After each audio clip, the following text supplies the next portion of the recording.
30. This is the Northern Ireland Handshake Agreement. Agenda items 4 and 5 are recorded by Hansard. Read. Handshake Agreement stakeholder responses and rate rebate replacement arrangements are made available to officials for information in advance of their session later in the meeting. Agreed? Agreed. Any apologies? No. I think Peter Weir. Peter Weir. Okay, can I refer members to draft minutes, pages 5 to 10? Members content they're an accurate record. Agreed. Great. Matters arising, summary table requests for information, pages 12 to 14. Moving on to EU funding presentation, update from DFP and SEUPB. I can refer members to DFP covering letter at page 27, the DFP paper page 28, and DFP paper on NI chapter of the partnership agreement, pages 29 to 78. Also SEUPB paper, pages 79 to 84, and suggested issues from Deputy Chairperson at pages 85 to 86.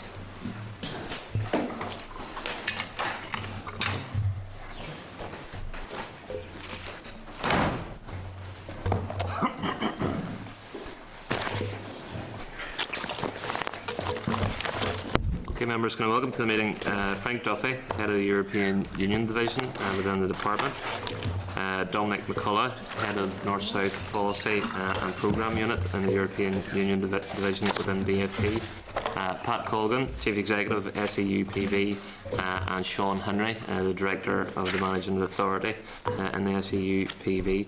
I just remind members that the usual format of these update briefings is a joint panel of both groups. DFP officials will make some opening remarks and then the SEUP officials will continue the briefing.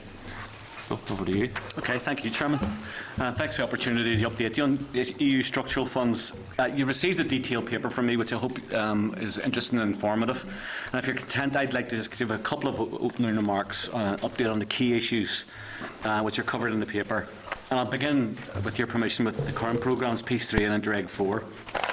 Both Peace 3 and Interreg 4, I'm pleased to report, met their 2013 N+2 targets and have exceeded all their annual expenditure targets to date. SEUPB advised me that the N+2 targets for the remaining years will be challenging, but we do expect to meet them. I'm sure the members of the committee are aware of the much publicised withdrawal of letters of offer from the Narrowwater Bridge and Maze Long Kesh projects. This presented a significant challenge to commit the remaining Interreg and Peace 3 funds to suitable projects capable of spending within the EU regulatory timeframe.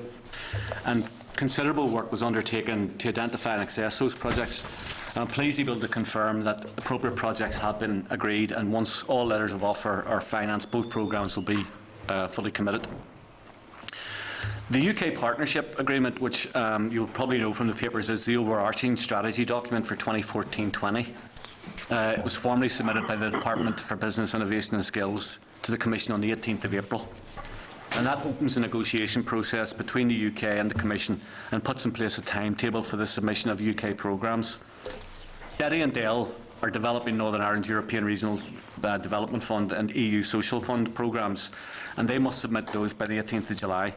And my team will be working with Derry and Dale over the coming weeks to finalise documentation to secure executive approval for the draft programmes to be submitted to the Commission within the timeframe. But the main purpose of today is to update you on the development of the new Peace 4 and Interreg 5A programmes and consult with you in relation to the strategic direction. SEUPB has, on behalf of the two Member States, been developing the new draft programmes and has recently provided these for scrutiny. They've been advised by a steering group comprising appropriate sectoral stakeholders and have been informed by an initial consultation with the public. Main themes for each programme have been identified, and in line with EU Commission guidance, these must be strategic, must demonstrate a strong results orientation and must meet the needs identified within the eligible area. And with the Chairman's permission, Pat will cover those in his opening remarks. But before submitting the Peace and Interreg programmes to the Commission, SEUPB will carry out a full public consultation. So following this, the draft documents will be refined and agreement of the Executive, the Irish Government, the Scottish Government in the case of Interreg will be sought, and formal approval is sought from the North-South Ministerial Council. EU regulations themselves set a deadline for submission of cross-border, or to give it its proper title, European Territorial Cooperation programmes to the Commission by the 22nd of September. and I'm working closely with SEUPB to meet this deadline. Proposed budget allocations are €269 million for Piece 4 and €282 million for Interreg 5A, and those incorporate 85%, 15% ERDF match funding split, which is allowed by EU regulations. Development of the new programmes provides the opportunity to consider measures which could simplify the programmes and reduce the administrative burden for beneficiaries. I am, I'm sure you're very aware, that the current programme assessment process has been subject to scrutiny. And whilst there's a strong desire to make improvements to the process, it must be recognised we have to do so within Northern Ireland's public finance system, within which SEUPB and all EU programmes, including Interreg and Peace, must operate. And government departments are ultimately financially accountable for EU funds and liable for any irregular expenditure. So the appraisal and approval mechanisms are necessary and can't be set aside. But having said that, there's always room for improvement. So DFP, in consultation with SEUPB and our colleagues in deeper in the Republic, has already agreed the basis for some administrative improvements in areas of agreement of the rules between Peace and Interreg. Use of simplified cost options, such as unit costs where appropriate, and flat rate costs for overheads. And I'll continue to work with colleagues in SEUP and deeper to identify further efficiencies and improvement in a very critical area. So I would welcome the committee's views today on the overall direction of the programme, and following this session and prior to launching public consultation, I'll be happy to engage further with the committee on the development of the programmes in a format of your preference. Thank you, Chairman. Okay. Thanks very much, Chairman, members. As always, it's a pleasure to come here and give account of our work to the elected representatives and to the committee. I have a few points I'd like to make, if I may, by way of opening remarks. The first one is to, I suppose, reinforce and confirm what Frank is saying in relation to current programmes, Piece 3 and Interreg 4. We're at full commitment level. There are some final technical issues to be sorted out in relation to one or two letters of offer, which should be sorted out over the next week or so, but the programmes are fully committed. We met all our very difficult expenditure targets for 2013 and exceeded them. Between this and the end of 2015, we have €211 million to spend between the two programmes, so that is quite a lot of money to spend. We would have preferred if that had been spread a bit more evenly over the life cycle of the programme, but unfortunately issues in relation to the length of time it has taken to get agreement on project applications and assessments means that we have this sort of backlog at the end of the programme period. So it's a very difficult and challenging target for us between this and the end of 2015 to actually achieve that expenditure of about €211 million. Once we have gotten into 2015, our focus will also turn now towards closure of the current programmes. Expenditure is eligible up until the end of 2015, but there's a fairly complex regulatory process involved in actually closing down the two programmes, which will take about 2 years, bring us up to about 2017 for the closure of the two programmes. So that's just by way of introductory remarks on our current programme. Very happy to deal with any issues or questions you may wish to raise in relation to that. I know the main emphasis today is on new programmes going forward. And if I may just say a few points by way of introduction. You have a paper from us on it. First of all, I suppose just to highlight the cross-border nature of these programmes. In order to get the programmes agreed, we need agreement from the Northern Ireland Executive, the Irish Government and the Scottish Government in the case of Interreg. And obviously there's a negotiation process with the European Commission, and there's the issue of compliance with the various regulations and so on. It's just a background thing that we need to bear in mind all the time when we are discussing these programmes. Key highlights of what we've done to date. I'll go back 20 months to the 28th of August 2012 when we kicked off the process with a formal initial public consultation on new programmes. That was open until the 20th of November 2012. We organised about 20 different public events in relation to that. We had about 1,000 people in through those events, giving us their views and opinions on new programmes, and we had 173 written submissions in relation to new programmes. We wrote up a summary of those submissions, of the feedback that we got at the events themselves, and we published that in February 2013, so a little over a year ago. And that was published on our website. It was also used as a kick-off or point of departure for our discussions with the members of a programme development steering group which we set up together with our colleagues in the two departments, DFP and DEPR in Dublin. That Programme Development Steering Group consisted of members of the representatives of the member states, obviously, but also elected representatives and representatives of other key stakeholders, including local authorities, including NGOs, including community and voluntary group here, and so on. And that Programme Development Steering Group has been like being our point of reference in terms of the development of the programme. That met for the first time in February 2013. At that meeting, we presented what the emerging themes were, and I have to say, the themes that were put on the table back then haven't really changed substantially. There's been some debate and discussion around the ins and outs of it. But I'd say 75–80% of what was put on the table at that time is roughly what we'll be coming forward with now. And the summary of consultations, and obviously discuss with them the issue around mid-term evaluation of the current programme period, which feeds into the preparation of the new programme period. On the 27th of March 2013, we had our first formal meeting with the member states in relation to new programmes. Detailed discussions started with them, and so since February 2013, we've had 10 meetings and engagements with the Programme Development Steering Group, and we've had a further 28 exchanges of meetings, seminars, working groups with the member states in relation to these new programmes, including submission of key documents and so on. So there's been a lot of activity over the last 20 months, as I say. We submitted, we are required to submit draft operational programmes for consideration by the two member states.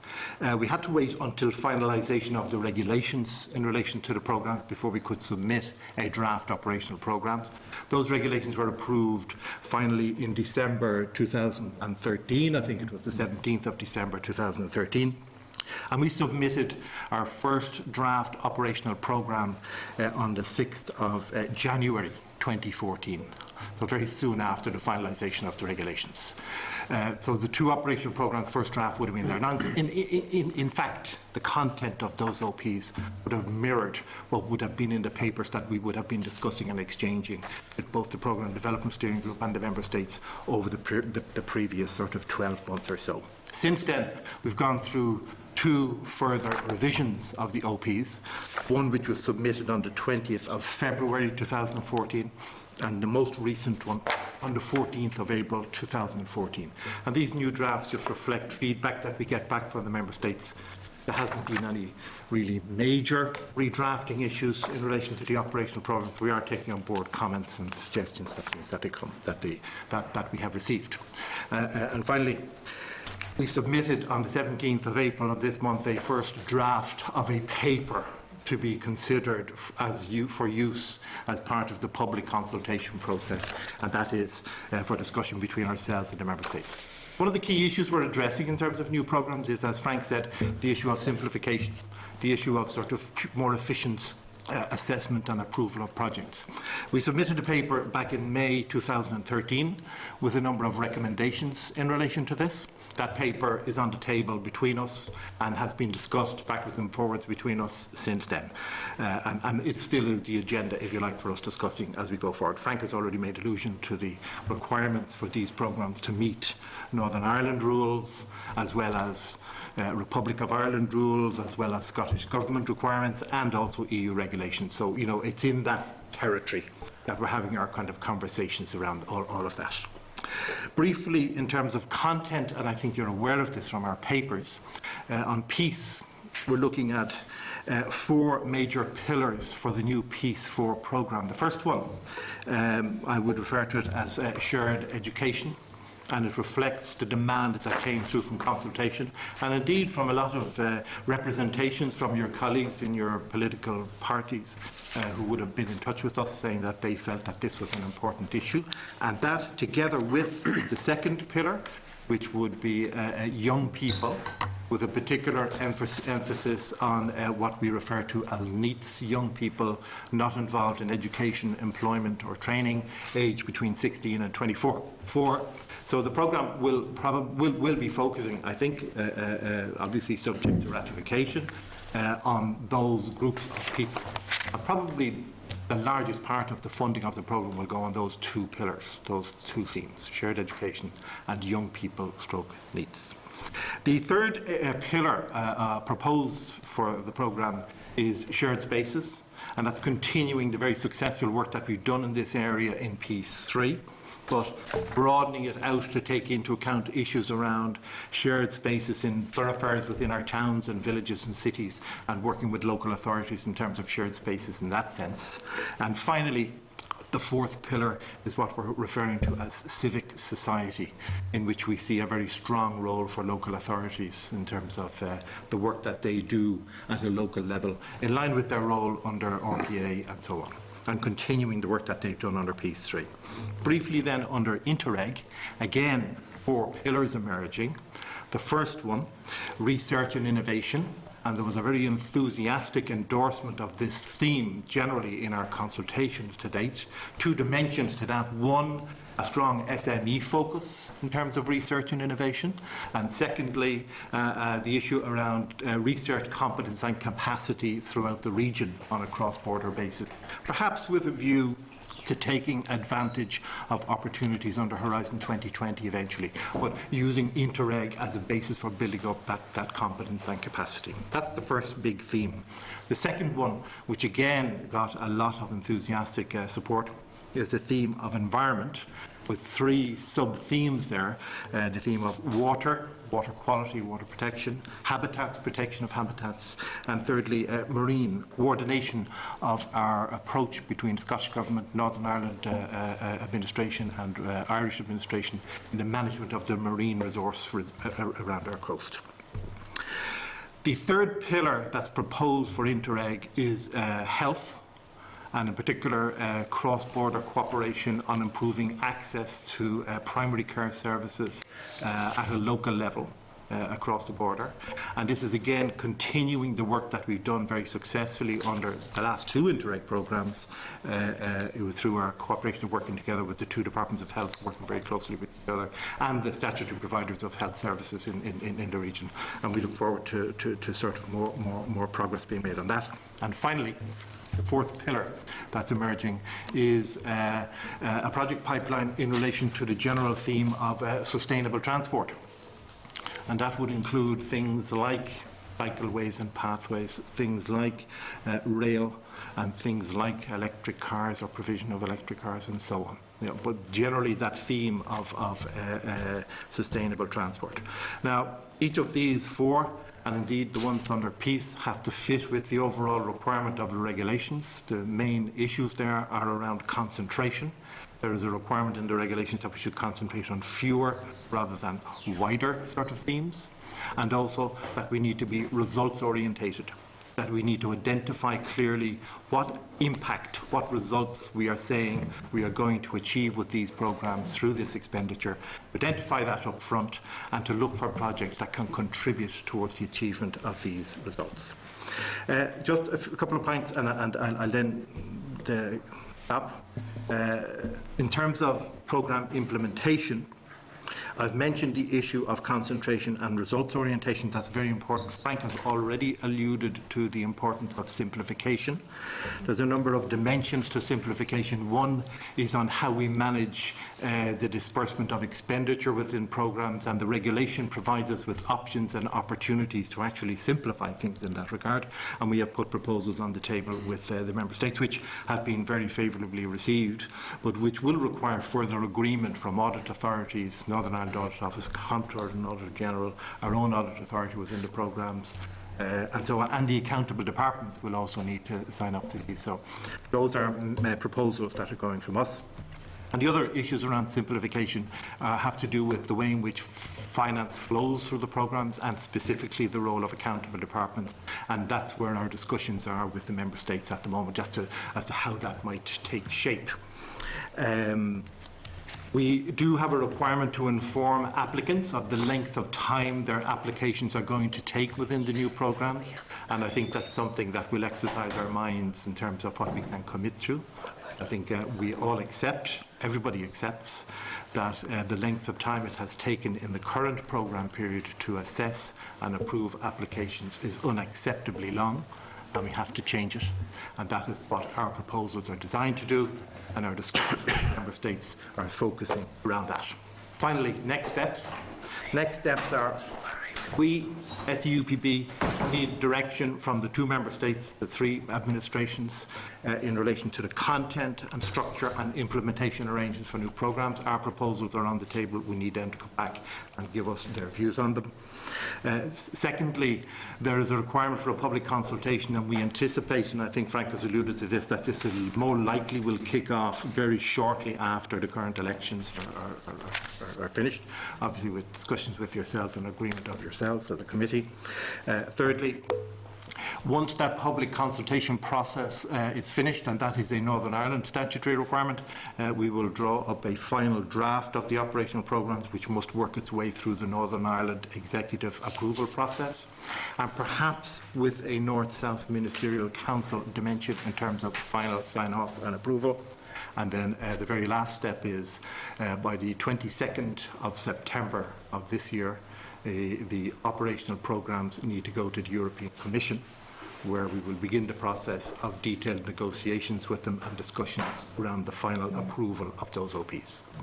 So if we meet that deadline, the likelihood is that within 3 to 6 months after that, more likely 6 months, first quarter of 2015, the programmes could be open for business, could be open for first applications, and with some preparatory work done in advance, could be open fairly soon after that for disbursement of funding. Okay, that's it. Those are my opening remarks. Thank you very much. Okay, thank you. A lot of ground covered. I want to just start, the question about Demora in the previous briefing session was on this focus on outcomes, and obviously there is a narrower view of what we should be focusing on this time around. So in terms of that, I mean, you said the recommendations were made last year that there will be a simplification of the process, but given the fact that the EU are looking for results, measurable outcomes, then surely there's a degree of risk there that needs to be taken into account to ensure you get those results at the end of this process.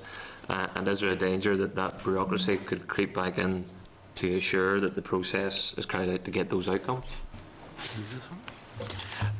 Chairman, if I may, and Pat, feel free to jump in. I'll welcome it.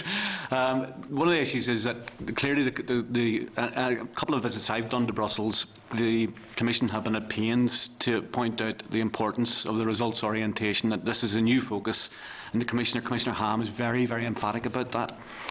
I think one of the issues is that obviously in setting up the programme, one of the requirements is that you can show an intervention logic. So basically what they're saying to you is, what theme are you aiming to go for? What is the need? What is it you're intending to do? What's your target you intend to achieve? And ultimately, importantly, what is it going to do? And then they'll work back what your results are going to do, and do they actually go back to the original theme, and do they meet the need, etc., etc. And part of that process is a thing called ex-ante evaluation. Only Europe could come up with statements like this. Effectively, it's saying, let's independently take a look at what you say you're going to do, and then I, as an independent judge, will say, is that actually going to have an impact, and is it actually going to make a difference? And you must include that as part and parcel of the process. So that addresses some of the risk, but it is a risk. Anything you want to add? There were 2 parts to your question, or to your comment really. One was in relation to the results orientation. It's a regulatory requirement for us to actually be results orientated. Regulations identified initially 11 thematic objectives. Underneath each one of those thematic objectives, there were a number of what they called investment priorities. It's for Member States to choose which of those 11 they want to focus on, and within the objectives, or the thematic objective that they've chosen, which investment priority they want to focus on. Once you've done that, then you need then to articulate a specific objective in relation to that investment priority. And underneath that specific objective, you have to say what is your output indicator, so how will you know whether you're making progress, and what's your result indicator, how will you measure it. And that is the intervention logic at the end of the day. It goes from thematic objective down to results indicator, outputs indicator. So I think that actually will be very helpful in terms of new programs and in terms of simplification, because it brings a greater clarity around what the programs are saying they should be doing. It will be less general, it will be less sort of generic. And we will be saying, basically, in our applications process, anybody who feels that they can contribute towards the achievement of these objectives can and should have a part in the programme. And we will be inviting applications on that basis. The second part of your question or your comments related to the length of time and the bureaucracy associated with actually approving that. And it's a separate issue, and it's predominantly a member state issue.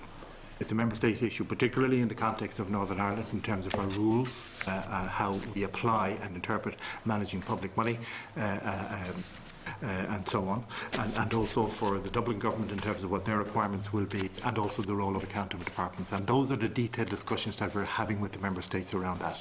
And I think we're all committed to the target, the objective of reducing the application and assessment and approval process, so that people have greater transparency, greater clarity, hopefully a clear roadmap, so that they will know in advance the dates for calls for an application, the dates at which steering committees will be held, and the steps in between that will need to be taken, and that a final decision will be taken at steering committee, and that people should have clarity around that.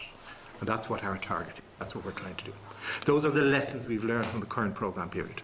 And it's up to us now. We have an opportunity to design the programmes now to deal with those things. And I think that's the challenge for us. I mean, you're saying you recognise the problems from the previous process, that there's a focus on it, there's recommendations to change that, but are you confident that there'll be a radically different process this time round than the problems in terms of the length of time processing that? Sure, I'll kick off again. Pat, feel free to come in. But I arrived in this process back in July of last year, so I've looked at a lot of papers to find out what's been happening.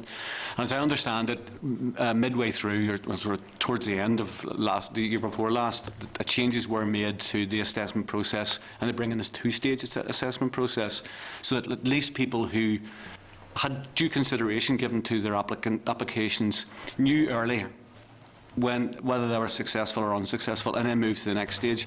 And from certainly the statistics I've seen, that seems to have made an improvement, and the two-stage process does seem to have made an impact. But as Pat says, I think I acknowledge in my opening remarks, we need to do more.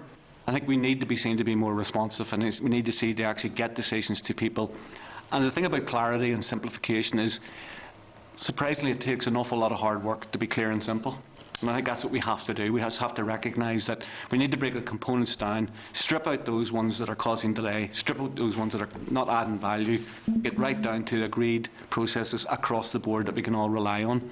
But Pat again has alluded to the fact of the matter is accountable departments will still remain accountable, and naturally will have some degree of caution, because if they're going to be potentially appearing before the Public Accounts Committee, they'll want to be ensured that the process that we went through was robust and that they had an involvement in it. Because, for example, if it's a road, I am not a roads engineer, therefore I'm not technically competent to comment on whether a project's good, bad or indifferent. So I will need somebody from the competent department to actually comment on that, and that needs them to buy into that process. So there has to be a role for accountable departments. I suppose the point I'd make is we have it within our gift at the moment to design a system that is predictable, that is transparent, that people will know how long things are going to take, and the challenge for us is to do that. We're having difficult conversations around it. They're not simple, deep issues. They have to do with the role of accountable departments. They have to do with the use of economic appraisals, who does them, how long they take, what's required of them, and they have to do with the onus on project applicants in terms of the information that they present and what's required of them, and the point at which a decision will be made, and commitments to timescales in relation to that. Now, I and SUPP, DFP and DEPR, and the Scottish Government in relation to Interreg are committed to ensuring that our discussions will lead to something that will produce a significant change in this regard. But it is not simple. And there are issues, particularly in Northern Ireland, in terms of what's required for accountable department approval and involvement, which need to be addressed. And we need to have those difficult conversations, and we need to look for solutions. And it's our business to come up with proposals, with recommendations, with suggestions, and for the department to come back to us and say, that will work, that won't work, this might work, that could work. And between the two of us, between the three of us, to actually come up with a formula that can both meet the requirements of accountability and governance within Northern Ireland, and also meet EU regulations, and I think also the requirement in terms of our customers or our clients for greater transparency and predictability in relation to what this whole thing will actually entail for them. Just one final question before bringing other members. We have had flagged up to us the amount of economic appraisals that were required in previous projects, and yes. one example was where one project had 4 economic appraisals. Is that issues like that going to be addressed, where there seems to be a lot of duplication for whatever reason in terms of appraisals? Can we streamline those kind of things into That's one exactly the point I was making with my last remarks. I mean, economic appraisals are at the heart of our discussion. There's no question about it. The requirement for economic appraisals is a Northern Ireland managing public money requirement. It is not required by EU regulations. It is not required by our programme requirements. It is not required by the Dublin government. It is not required by the Scottish government. It is a requirement of Northern Ireland accountable departments. And the question we have to address is, how do we meet that need? How do we meet that requirement in an effective and an efficient way? And how do we stitch that into the design of the programme management and implementation structures? I think, Chair, also the issue of what is an economic appraisal. I mean, what's appropriate? For a smaller project, we don't want to see something like this arriving in. I mean, it's too much effort for the people who are applying for the project, and frankly, it's disproportionate to what is actually being sought. So it needs to be proportionate to what is being sought. And I think we need to improve the guidance, and I think we need to improve the help at the outset, so that people are very clear about what commensurate means and what proportionate means. It could be 5 pages. It doesn't have to be 105 pages. I think from a department's point of view, are you again confident that you can do that? Well, I mean, you know, you're saying you're aspiring to do. Chairman, I'm appearing. Do it, and will we do it? I'm you know, it's like looking through the glass darkly, as the saying goes. I mean, yeah, I'm confident that we can. On every occasion, no. There are always going to be projects that are going to be difficult. There are going to be projects that will be either politically sensitive, or there is there's disputes about the economics of it, or there's disputes about what the actual benefits and the outcomes will be. Everyone will have their different perspective. So inevitably there will be those projects that will be exceptions to the rule. But certainly I would like to see a very significant reduction in the time taken from receipt to letter of offer issued. I think that's critical for us. Maybe just to relate it back to your original question, which was this question of results orientation versus bureaucracy. The key question to be asked in relation to any project is, in what way will it contribute towards the achievement of the results identified within the operational programme? Because the operational programme is basically your policy guide. That's what's been agreed as a policy document between, in the case of Interreg 3 administrations, in the case of Peace 2 administrations. It should really be focused on the operational programme. The question then to be asked is, what level of scrutiny and assessment is required in order to determine whether they will actually help to achieve that? And what value would an economic appraisal, for example, add to that assessment process? There are some projects which will be highly technical, and they require technical input from outside, which we don't have the expertise of, and you have to be able to make provision for that to happen. And I think the big thing is proportionality, and the big thing is, sort of appropriateness. And also, there are some projects, particularly in the peace programme, which simply don't bear that level of market-type scrutiny, because they don't have the internal rate of returns, they don't generate net present values, they don't have proxies for any of these values. They are projects aimed towards dealing with difficult, complex issues that are the legacy of the conflict from this region, which have to do with relationships between communities, which have to do with the relationships between people on these islands. And an economic appraisal is a rather crude mechanism for actually looking at that. And I think that's what Frank is saying, is that we need to be able to look at what's appropriate, what's proportionate in relation to each particular type of project we're talking about. So, we're ongoing with these discussions. We do need to reach some agreement on it, and we do need to give some clarity in the consultation process so that people, when they see the draft operation programmes, when they see the consultation document, they will see that we have taken seriously the points that they have raised. I would say, this is one of the main issues that came out of consultation for us, and it would be not right for us to go back to a second public consultation without demonstrating we have listened to you, we have taken this seriously, we have analysed the lessons during this programme period, and here are our proposals for making it better. I think that's what we have to do. That's a challenge for us. Certainly from my own perspective, Chairman, I would say it is a very important part of our business plan for my unit, that we focus on this area, that we monitor closely what the sort of targets are and what our achievement is, and if there are any sticking points or any bottlenecks, that we actually seek to, working closely with SEUPB naturally and our colleagues in Dublin and Scotland, find out what is causing that and then what we can do to address that. So I think it's one of those issues that is really going to be very firmly on my radar screen. Okay, Deputy Chair. Thanks.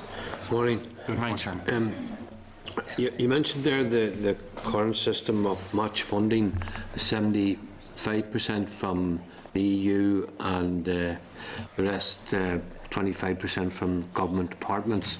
There was some talk of that being changed.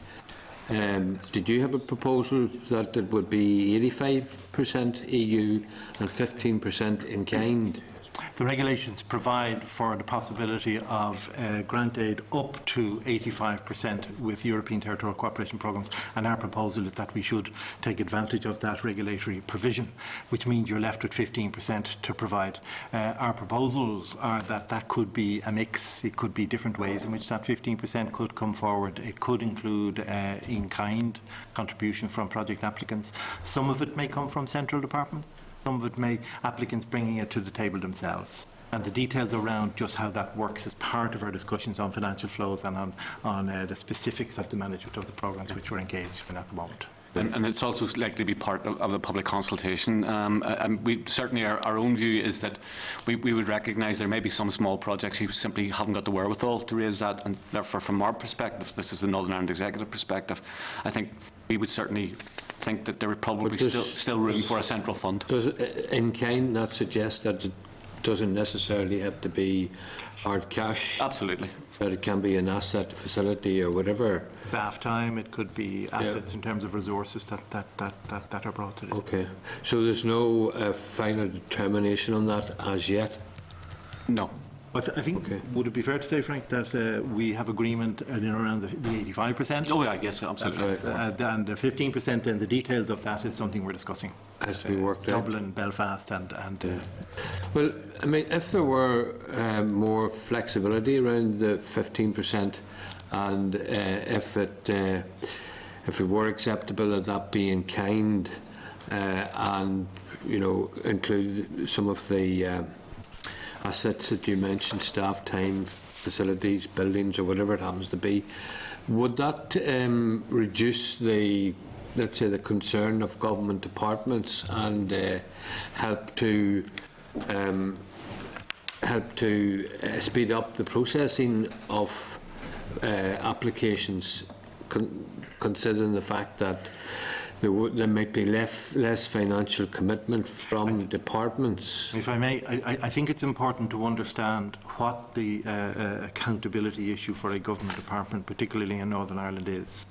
It's not just for the 15%, it's also for the cash flow implications of the 100% of the money.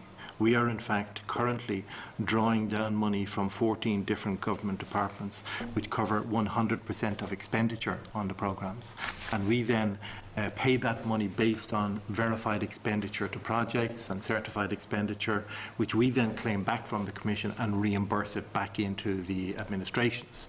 So the government department is actually accountable for the 100%. Now we have proposals on the table, hopefully to simplify that in some way, but I think it's important to understand that it's not just the 15% which government departments have an accountable issue around.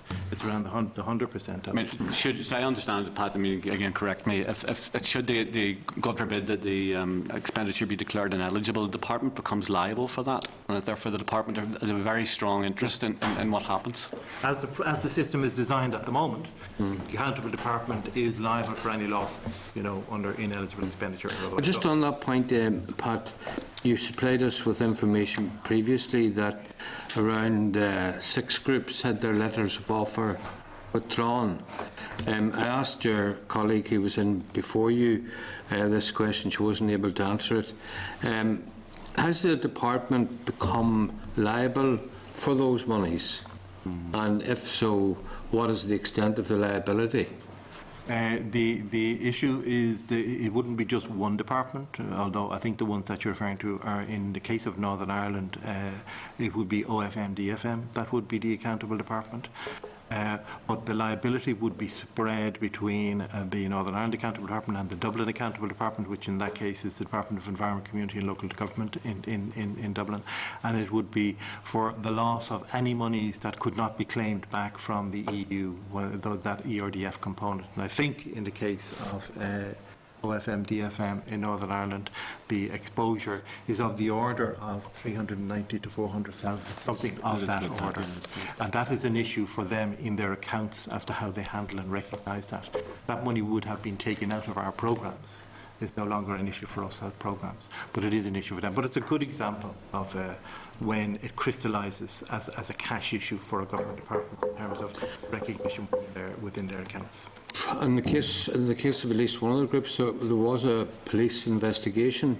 Is that investigation ongoing, or has it been completed? Do you know? SUPB's role in relation to all of those projects, well, I think most of them anyway, there may be one or two that we're still involved with, but I think most of them have all been passed over to the accountable department. Our role is no longer. I understand the department are considering what their next stage steps are in relation to that. Okay, thanks very much. Okay. Chair. John? Thanks, Chair. We're led to believe in the previous presentation, Frank, you were going to put a target figure on what you'd like to see the timescale reduced to. Have you a target that you're working towards? Well, I think this sort of, bear in mind you are in Hansard now. No, I understand that. And I think various figures have been bandied around about what the ideal position would be, and it's very difficult when you're developing programmes that haven't been launched. You haven't even seen the applications coming in. You have to know what's realistic. But I think people have talked about in current terminology that on average it can take 50 plus weeks, 56 weeks. Sometimes people are talking about. I would, as a rule of thumb, like to see that reduced significantly. And what I mean by significantly, I would say I would like to aim for, certainly my own team, to say we should be aiming to get that reduced by a third at least. Right. So now you can work out if you're talking 50 weeks or 52 weeks or 56 weeks. But I mean, if you're talking about a very significant reduction in that, and that would be from the point of application received and in a decent format to letter of offer issued. Now, I think that hopefully, in many cases, particularly smaller projects, we could do that much quicker.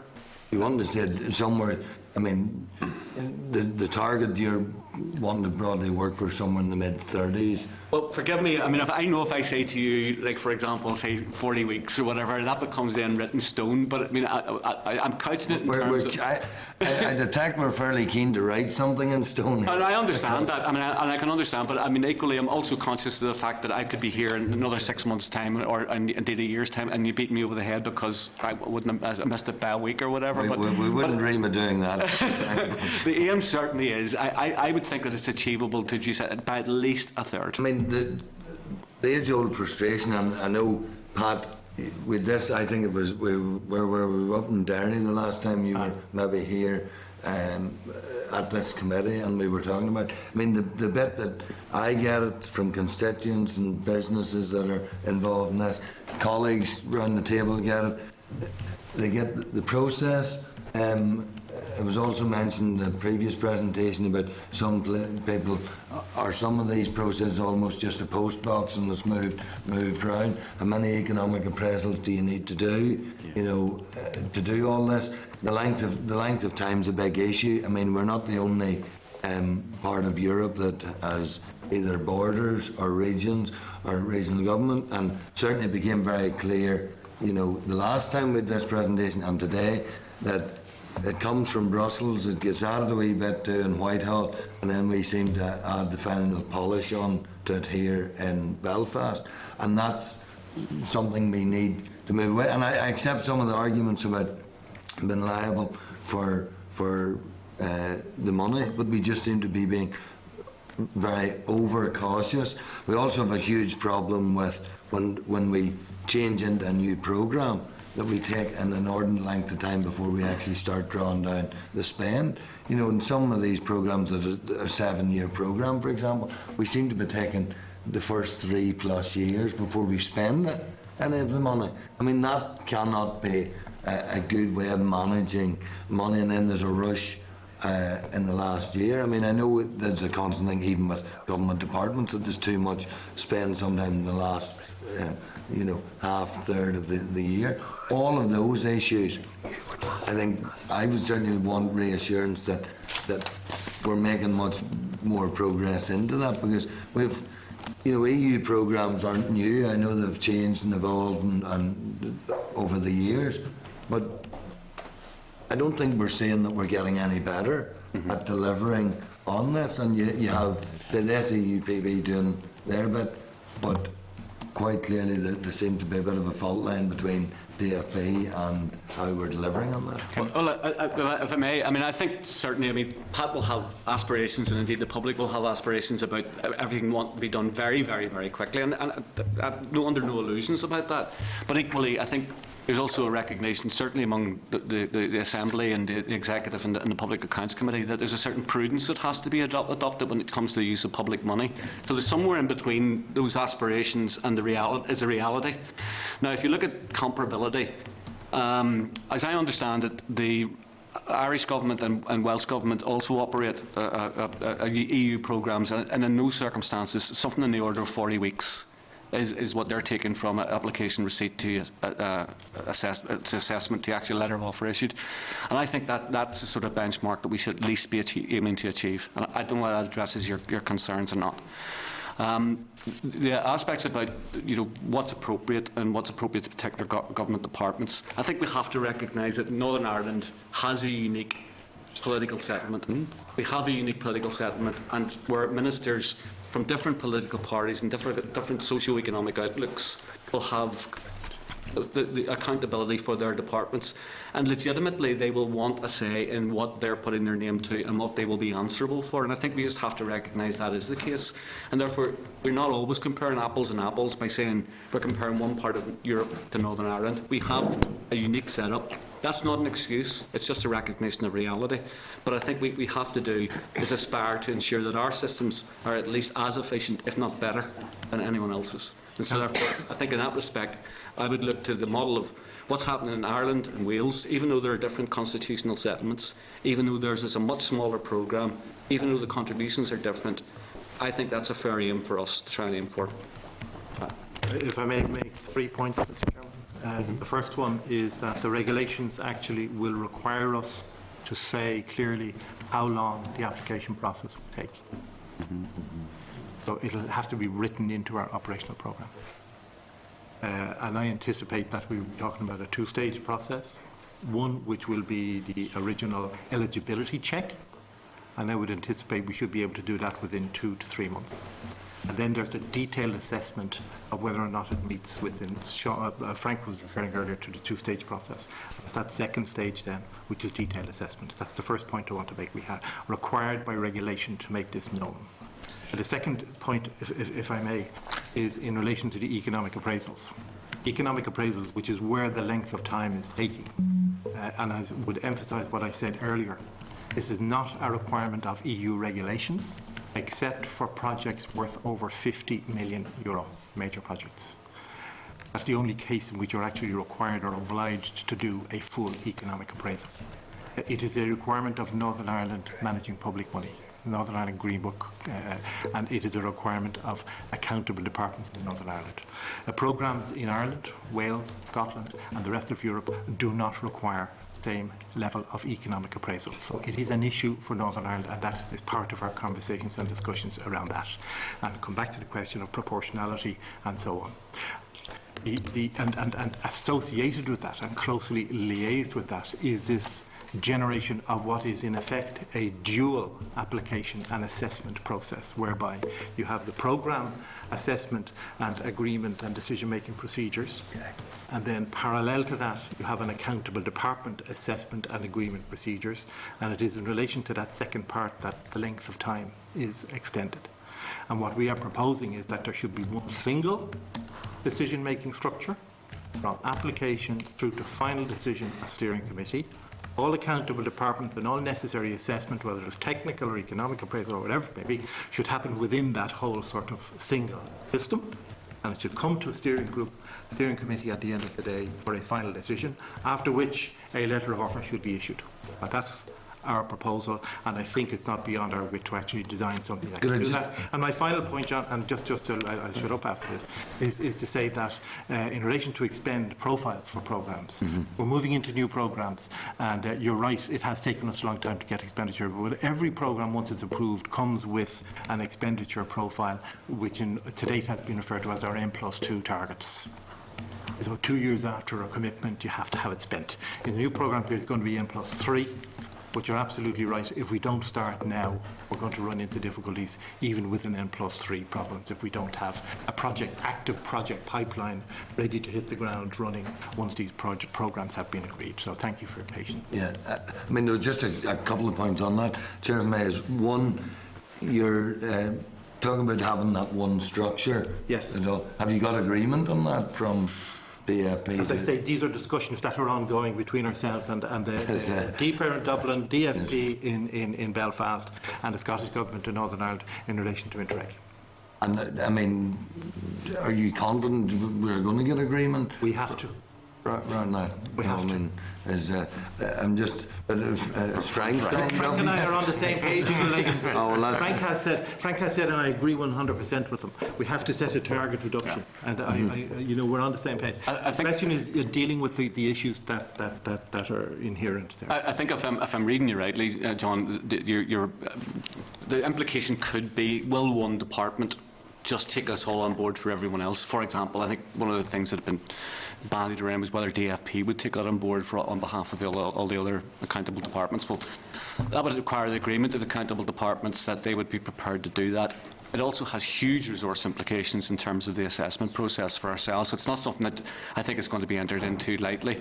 I suspect that and I go back to an earlier point I made about policy competence. I mean, if, for example, theoretically it might seem that if DFP took on the role of all economic appraisals, that might solve the ills. But as I said to you at the outset, I, for example, am not a roads engineer. So if a roads project comes to me, I have to go to somebody who's competent to talk in policy terms and technical terms about whether it's a good, bad or an indifferent project. Therefore, I have to involve them. And unless they have a financial stake in that, I mean, it's very easy for somebody to say, yeah, well, that's a very good project, but they don't really have any firm commitment to it. So those are complex issues that have to be addressed. I could see that in the case of a roads issue, Chairman, because a road you're likely to go over the €50 million spend, but this point that Pat was making about the rest of Europe, or Commission rules only insist that if you're over €50 million, you have to get an economic appraisal. Why are we doing that, or why are we even setting, why do we have to do it for every project? Or why do we not even you didn't, if you thought 50 million was too high, does it have to be as high as that? Why do you need an economic appraisal for absolutely? Well, there is actually a delegation. I mean, first of all, we're operating to the Treasury guidelines, which is Northern Ireland, the MPNI, Managing Public Money in Northern Ireland, is just simply the Northern Ireland version of the Green Book from HM Treasury. The issue for... Just on that point, Frank, when you're saying Treasury guidelines, Sorry, Chair. Are they mandatory, or can we derogate from those? And in terms of the jurisdictions across the water, I derogate from them at all? Chair, I would hesitate to mislead. I don't know about the mandatory aspect of it, but it'd be a very brave civil servant that would go against the guidelines that Treasury would issue, because you would find yourself in front of the Public Accounts Committee very quickly to explain why you haven't been following the guidelines that have been set by the the Treasury, or in this case, the Yeah, but if they're leading to adverse situations like we have here, then a degree of common sense has to be applied too. Well, I think it has. And I think, for example, I mean, if we're talking about delegations, up until recently there was a £500,000 delegation that's been increased to £1 million. So therefore, for projects up to £1 million, that's delegated to SEEPB. So they're not requiring economic appraisals in every single case. But certainly where there are... Between, I mean, there's quite a difference between, say, stuff over £1 million and 50 million euro. Sorry, maybe just to clarify there, it is important to say that while we have a delegated limit of £1 million, we still have to get the accountable department agreement, and we are still required to do an economic appraisal for those projects. You're still In Northern Ireland, yeah. in Northern Ireland, but not in the rest nobody of else. Europe. That's the point I'm just trying to tease out as to why are we setting the bar so high for ourselves and getting in. Some of these projects we seem to be doing more than one. If DFP do one, and we seem to be doing more than one economic appraisal in some of them. But I think it goes back to the earlier point. What do we mean? I mean, I've talked to colleagues in other accountable departments, and they're saying they're looking at a justification for expenditure, and that justification proportionately might be, for example, 5 pages. But it sets out a certain steps about why you're going to expend this money. So that if somebody comes in, be it yourselves as a committee, or indeed a public accounts committee, or auditors come in and want to know, there's a clear audit trail about what was the rationale for using this public money, what was it intended to achieve, what was you were intended to do, and then they've got something to gauge it against, rather than necessarily it residing in someone's head about why they wanted to do it. It's simply having on record the justification for why you're using public money, and it has to be proportionate. I think that has to be borne in mind. I'm not aware of any requirement to have 3, 4, 5, 6 different economic appraisals. One economic appraisal should be enough. But is it happening that we have more than one economic appraisal? Sure, I simply wouldn't have that knowledge. I wouldn't be able to answer that for you. I mean, on the other points, Pat had mentioned about it's going to be, they're going to be obliged to set a time limit. What is that time limit that It's not prescriptive. The Commission will have a view on it. Right. The Commission will have a view based on what they see in other similar programmes throughout Europe. Right, so the Commission could come in somewhere, if the European average is what, 26 weeks? Yeah, it depends. I mean, Sean and Frank is right. What are you comparing like with like? You can look at, and depends on which figure you use, but there, in quite a lot of European territorial cooperation or Interreg type programs throughout Europe, you're getting 26 to 30 weeks. Some of them take a bit longer. You can take up to 35, 40 weeks. But on average, you're talking about that kind of. And it depends on what's final approval. So even if the Commission accepts, say that's 40 weeks, who would take the hit if we go over that, or who? Well, the point is, you see, you've got a period of time within which you call for applications. There's a time within which you need to come back to the project applicant and say your project application is accepted as being eligible, or it is not eligible. If it is not eligible, it's kicked out. No, thank you. If it is eligible, it goes on to detailed appraisal. You then have 6 months, or whatever you agree, within which to do any appraisal or assessment that you need to do, be it technical, be it engineering, be it economic, or whatever kind of appraisal, social, whatever. And that you get that work done within those 6 months. At the end of the 6 months, there's a date set for the steering committee where the final decision is taken. And around that table are all the key people who have a stake in that decision, including the accountable departments, representatives of the member states, and any other sort of interested parties, elected representatives and so on. And just finally, Chair, giving yourselves an extra year at the end, on the programmes, say moving from +2 to +3, can we have assurance that that's not just going to slow us down at the start of the programme and push you all further down the track? Just to be clear, that's not something we've gifted ourselves. We're not in a position to do that. I mean, don't get me wrong. I welcome it provisional helps us regulations. finish things, but Provisional regulations, but you're absolutely right. It does pose us with this. Okay, you've got that extra year, so you should use it properly. Yeah, I think it's important, Chair, I mean, that I think effectively people look at this and you say, 2014 to 20. Is it a 6 or is it a 7-year programme? Effectively, it's 10 because the expenditure can be achieved within a 10-year period. And I think the issue, just to finally touch on the point you made about timescales. It is very difficult when you're talking about at the European level of 28 different states with all of the complications that they're in. And people have often referred back to us that, for example, Interact programmes can be done within a 20-odd week period, some 26-week period.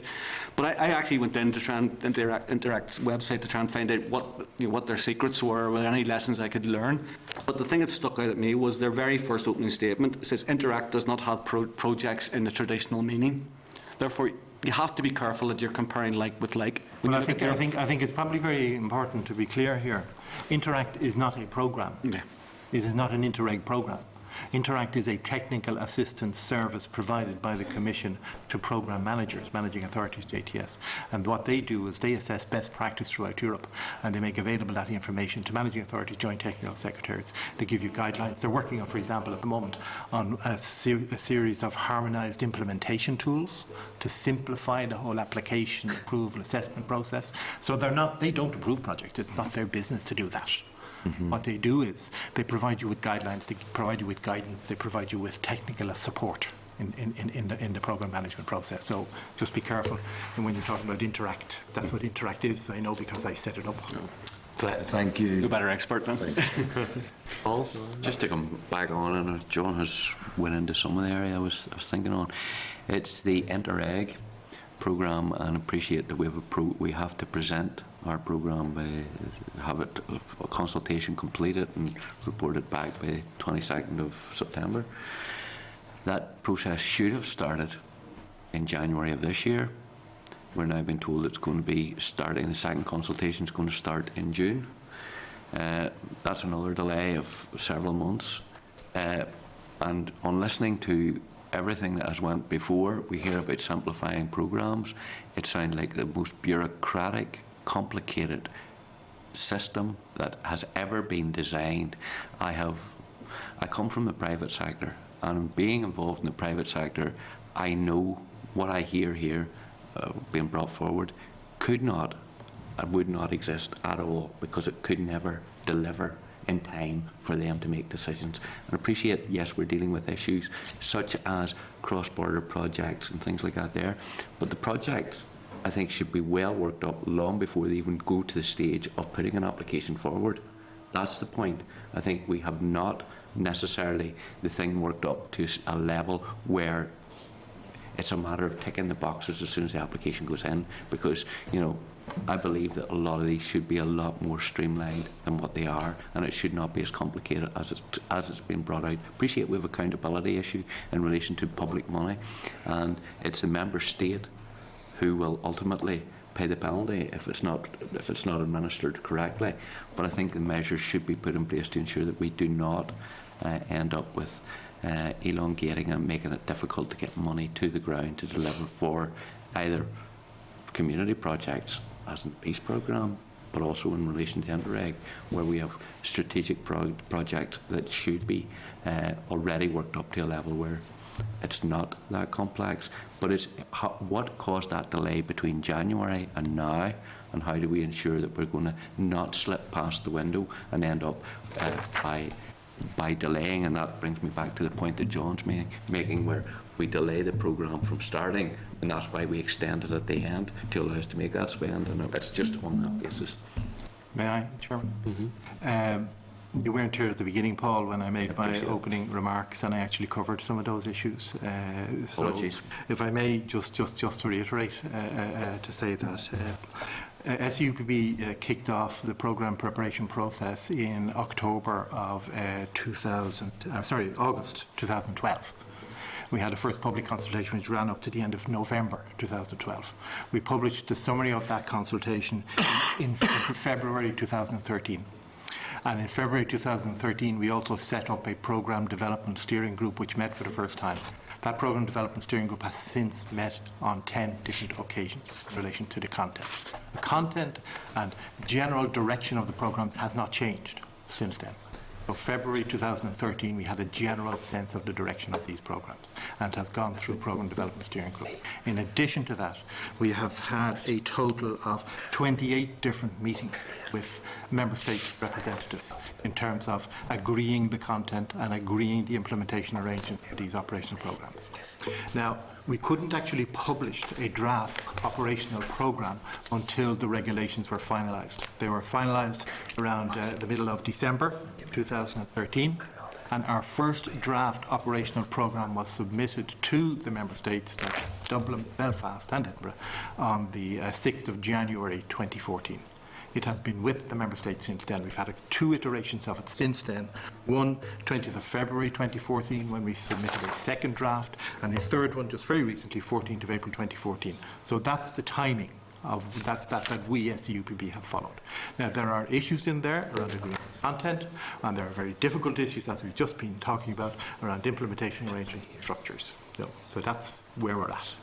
What happens if we slip past the September one? We can't and won't miss the 22nd of September deadline. It is law. You have to meet that deadline. Both Member States are required to meet it, and they are committed to meeting it.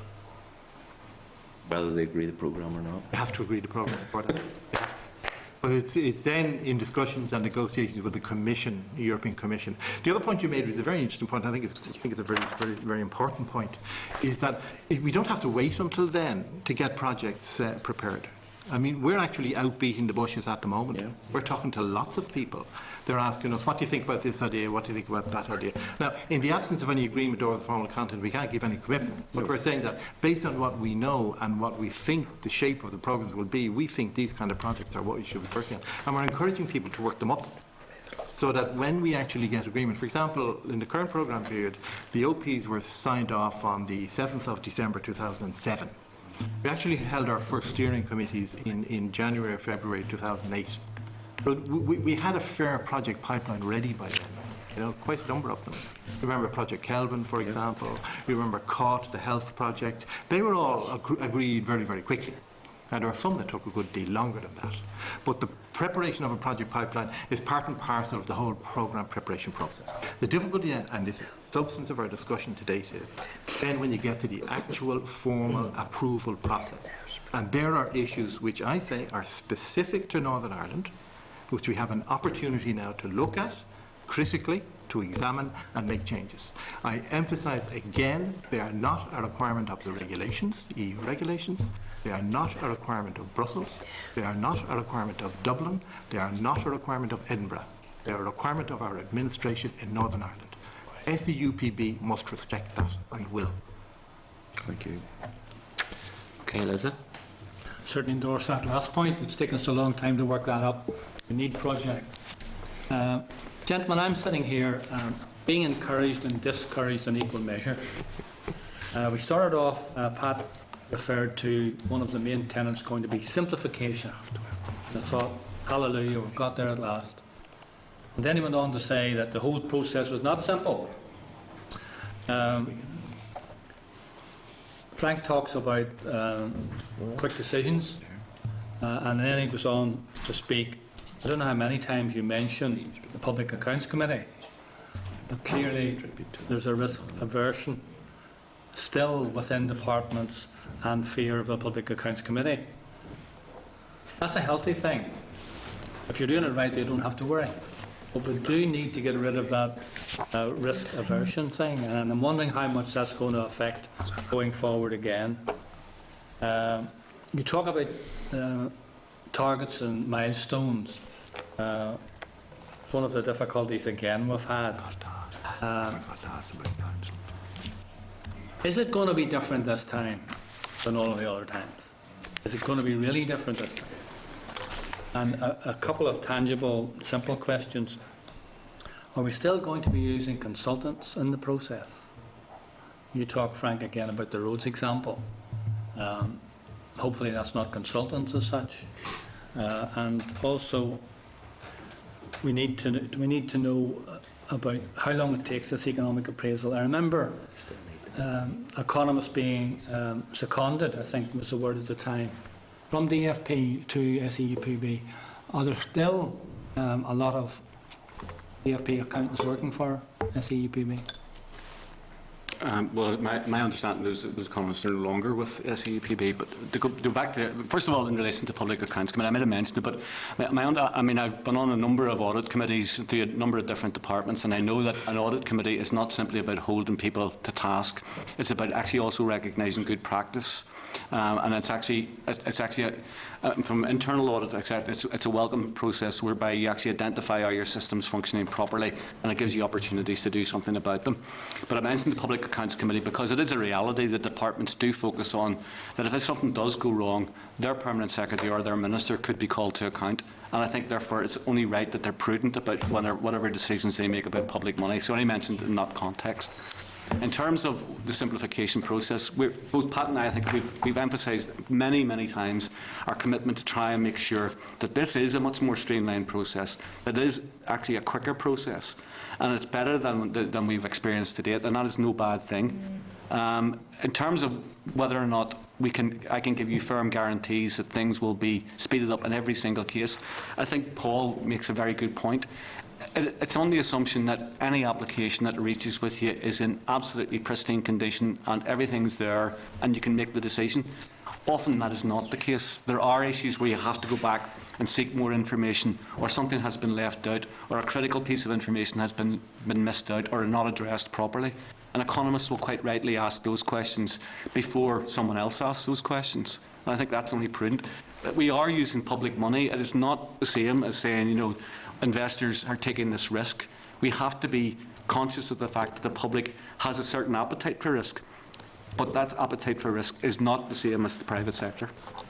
But frankly, just to interrupt you now, following that on, is it not possible to develop some sort of preliminary check, so in fact that you're not really at the full economic appraisal stage when you suddenly find something missing? I think that's precisely the sort of issues that we are looking to address. I mean, we are working. I think one of the critical issues is working with people to make sure that when we work up a project, it is ready, as I think as Paul has suggested, that we know the pieces are in place, and it's then a matter of judgment about whether that's one priority versus another priority. That's what you want to add. No. The point is that's what we were talking about, 2 stages. So that, number one, we should be encouraging people to prepare projects now. And then when we issue our first call for applications, that won't come as a bolt out of the blue. People will have been expecting it, know that this is coming. And so they will have some projects. They then put on the table.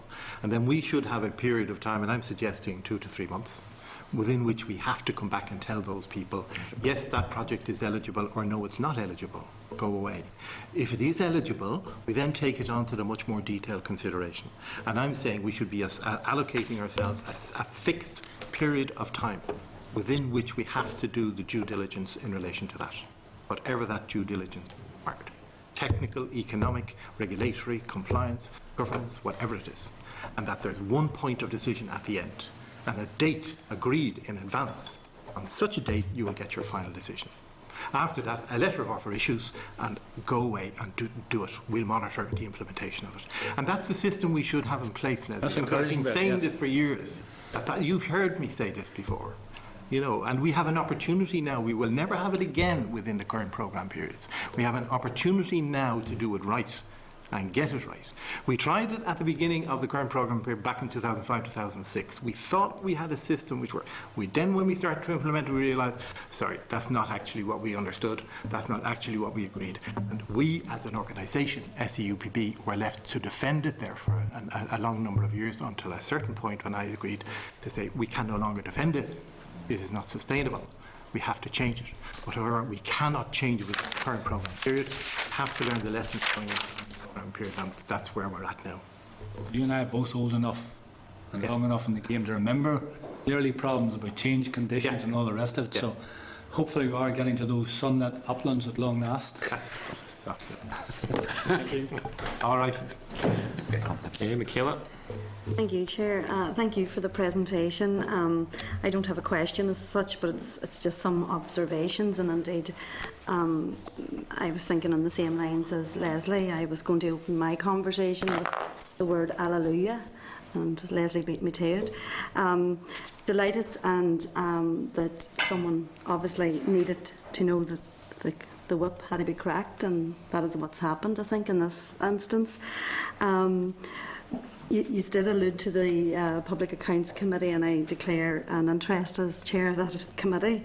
And I think just in terms, Pat, you did use a lot of buzzwords around accountability and governance, and I think that has to be at the utmost, or the utmost, managing the public purse. I suppose in terms of my job and other members and here as well as members of the Public Accounts Committee, it's all about the process, and if there's a flawed process, then there's flawed outcomes, and I think that's very important to note. I think you talked about the economic appraisals, and we all get frustrated around EAs. There has to be some, you talk about the appropriateness and in some sense the flexibility around the economic appraisals. And I'm just thinking on a steering group that I currently sit on around the Social Investment Fund, and I'm just conscious that we are in Hansard. If a project, just for example, is downsized, and it comes to an economic appraisal and it's been alluded that it's been downsized by the size of an egg box, then surely it should not have to go back to planning, full planning. You know, and I think that's where the appropriateness and flexibility has to be looked at on each project and programme on its own merit. But I thank you for your sincereness. I think you are sincere in your approach and moving forward. And I think come 2016, if we're re-elected, we'll be sitting here hopefully congratulating you on the approach that has been taken. How this is all applied, I suppose the proof will be in the pudding when the projects are completed and everyone is happy. There is a consultation you did allude to over the summer, and I'm sure that'll involve the local government authorities as well, because I think the frustration lies at times with local government and with councillors, and especially communication. And I think the understanding of the criteria and the economic appraisal is paramount to any successful programme being completed, and I think that has to be approached in that way. And I think what you are saying here today, you are echoing that going forward, these are, I suppose, in terms of doing your best to manage and risk adverse as well in terms of using public money. So, as I said, I'm delighted with your presentation.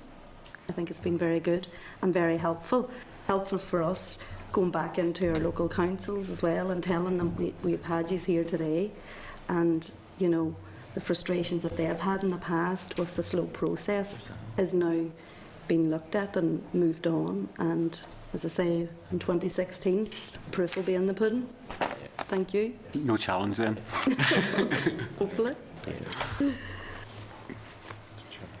That's it, Chair. Thank you. Okay, John. Oh, it was just over the, sorry, I forgot to ask about the local councils and the new councils where, I mean, Mitchell had brought up in the earlier session, Chair Ryan, the role of where local councils are going to fit in all of this, or will we end up, you know, we're trying to push some of these things down as those to the people, if you like, and councils delivering on them, but where do you see that, or is that going to be just another layer of difficulties or another layer of administration to go through? I think, Chair, certainly when we were looking at the RIG programme, there was debate going back and forward about whether or not there needed to be, so to speak, money ring-fenced that would be allocated to local councils or council groupings to take forward. And And that sort of, I think the issues in Europe, local community-led development is a key issue to be addressed as part of the new programme. I think if you look at it, it's been enshrined within the civic society part of the Interreg programme. Now, it doesn't ring fence money, and I think that's in recognition that, certainly from our perspective, that recognising what's happening in RPA, councils are going from the transition stage and starting to bed in. And I think the feeling was that allocating a sum of money to address European programmes in those circumstances, a great deal of pressure on embryonic bodies, and almost creates an expectation of spend to be created. Whereas I think this one would be seen as more as an opportunity for councils and council groupings or cross-border groupings to come together to put forward programmes that will have that strategic impact and on the ground. So it's there for them to access rather than necessarily be allocated for them. I and my colleagues have been out talking to local authorities on both sides of the border in relation to this. Recently met with the county managers of the 6 local authorities on the southern side, and we're meeting this Friday with the chief executives of the local authorities in Northern Ireland. Our intention would be that the new programmes would reflect the new RPA boundaries. Our intention is that there would be ample opportunity in both programmes, and we would expect a high level of engagement with local authorities in relation to the themes that we've put forward in terms of content, and we look forward to discussion with them. Some of them have already come up with some very good ideas in relation to how they might do it. I mean, I think they're probably going to be key to this. We've some experience of doing it in councils, grouping together and doing that, but that's something, even with clusters certain levels, very well. Yes, and even certain levels of borrowing powers that councils can now do to either provide funding or whatever, but you see them then as an absolutely key part of delivering this programme. I mean, the local knowledge, the local content, local political representation is critical to ensure that the programmes themselves reflect the needs of locality. I think that's central to what Europe's asking us to do. That's fine. Thank you, Chair. Okay. Thanks very much, gentlemen. Thanks, Chair. One final point. There was discussion about a consultation a conference over the summer. Any idea when that's going to be? We're in discussions about the date, but our sense of it is that it should take almost immediately after the elections have been concluded. Yeah. We had taken soundings from the senior government on this one, Chairman, and it was an issue about whether or not launching a public consultation just in the midst of a European election would constitute concerns. And I think prudence probably suggests that it's probably better just shortly after the elections themselves, and therefore there can be no issues. Just for clarity, what's involved is there will be a document, which will be called a consultation document inviting responses, and it will summarise the issues and what we're proposing. There will be access to the draft operational programmes for the first time in public, which people will be able to see if they wish to see it, but most of the detail will be already in the consultation document. And thirdly, we will be organising a number of public events already during the month of June, I think around Northern Ireland, border counties and Scotland, to invite people into those areas. And I think it's fair to say, Pat, this is part of an ongoing public consultation. It's not as if this is the first time we've actually done it. This is part of an ongoing process. Okay, thank you. Thank you, Chair.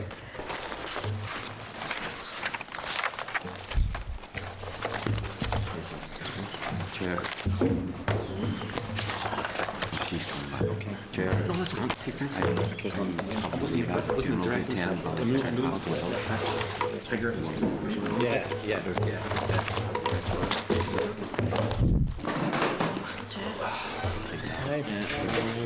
I'd get out before. Just about. Okay, members, due to the cross-cutting nature of this issue, can I seek agreement to obtain copies of the mid-programme evaluations along with written analysis of how the Department and SEUPB will address the recommendations and the reports? Can I seek agreement this analysis will be for the relevant statutory committees? Agreed. Moving on to the next session, Audit Office report on sickness absence in the public sector. I can refer members to the following documents: the sickness absence report from the Audit Office, pages 89 to 168. DFP NISRA analysis of sickness absence, pages 169 to 203. Responses from departments 204 to 215. Assembly Research paper 216 to 2401. and some other information. The following information from the Institute of Public Health is at page 24 of your tabled papers, and the DFP briefing paper for this session is also at page 3 of your tabled pack. Okay, I welcome the officials from the department back to the committee again. Do you want to just give us a brief update yourselves on where things are at? Chair, This is your last session. we've given you a very detailed briefing, which I hope you got on time. I think I'll maybe just give you a little bit of further information to update on some of the statistics. When we wrote this briefing early in April, we have subsequently received the estimation of the full year performance. So we're now in possession of the March position.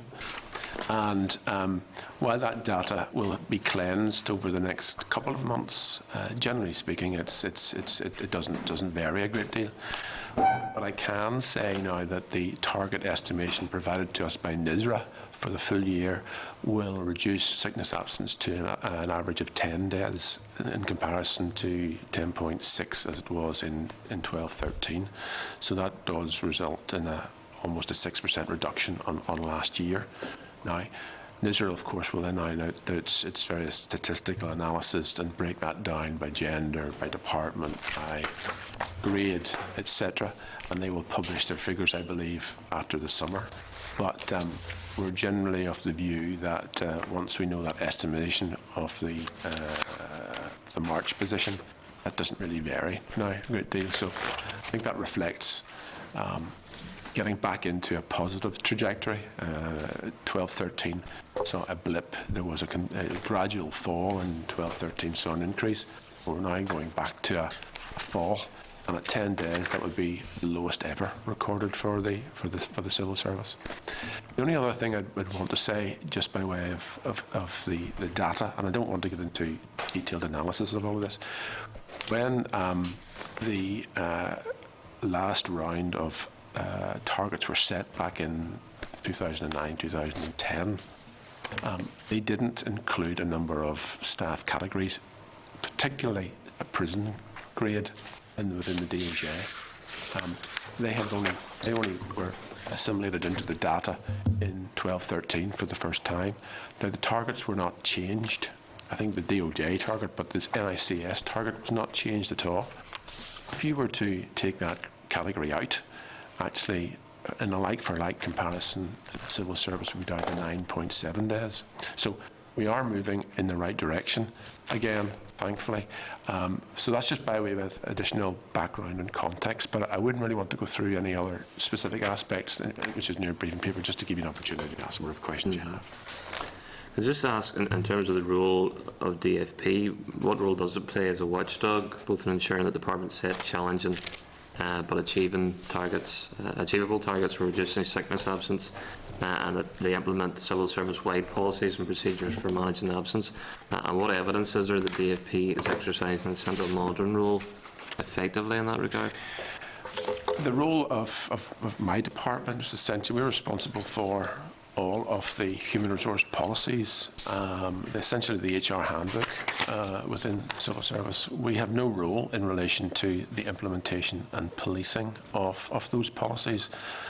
That resides with the departmental accounting officers and the director for PPS, who's the accounting officer for that organisation. That being said, the permanent secretary group will look to us to advise on the development of any recovery strategies that we might want to adopt in moving forward. But ultimately, that will be for the permanent secretary group then to advise my minister, and if he chooses then to seek the agreement of the executive. Well, we don't have an implementation and policing role. I think we're in a really strong and unique position to be able to advise as to what's happening elsewhere in relation to the management of sickness in other public sector organisations, and can advise not only in terms of the implementation of the policies and procedures, but on the wider, softer aspects, you know, the preventative work, the reactive work around supporting people back into work. So you'll see a lot of stuff in your briefing around welfare support, occupational health, NIC as well, those sorts of things. And certainly, I mean, I think the paper has indicated that this year the Permanent Secretary Group have been working hard to, I think on the back of last year's blip, what are we going to do to reverse this position?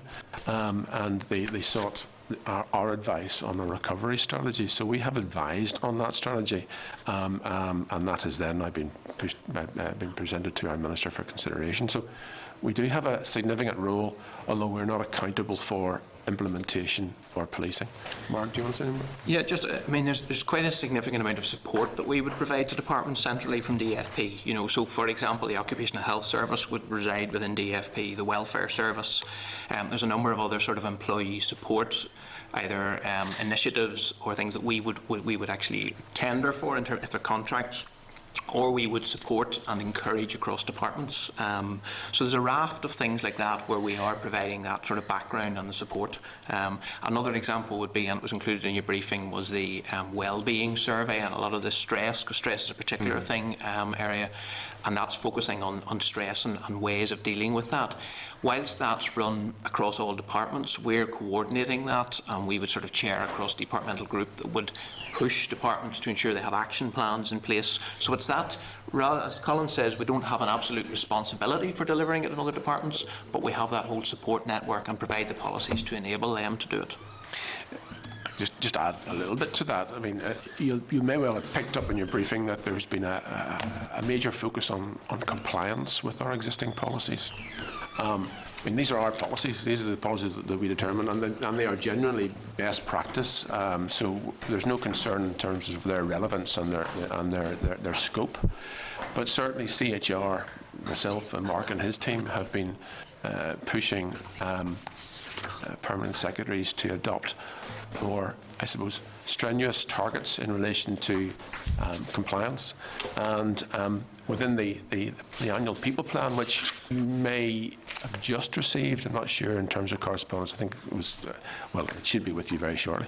Within the annual people plan, which is issued now across the civil service, it has those targets in there. So there are quite onerous targets in relation to the recording of sickness, to the certification of sickness, to the completion of return to work interviews at levels that would not have been noted before.